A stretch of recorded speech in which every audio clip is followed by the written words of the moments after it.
శ్రీ మహాగణాధిపతయే నమః, శ్రీమాత్రే నమః. మాచిరాజు భక్తి ప్రేక్షకులందరికీ నమస్కారం.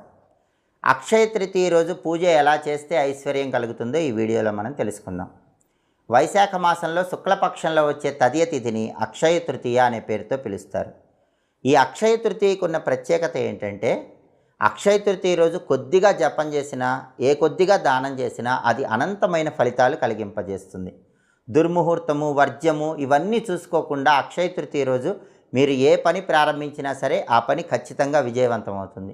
అదే అక్షయ తృతీయకున్న ప్రత్యేకత. అక్షయ తృతీయ రోజు లక్ష్మీదేవిని ప్రత్యేకంగా పూజిస్తే లక్ష్మీ కటాక్షం వల్ల అఖండ ఐశ్వర్య ప్రాప్తిని సిద్ధింపజేసుకోవచ్చు. అక్షయ తృతీయ రోజు మీ పూజ గదిలో లక్ష్మీదేవి ఫోటో దగ్గర తామర ఒత్తులతో దీపాన్ని వెలిగించాలి.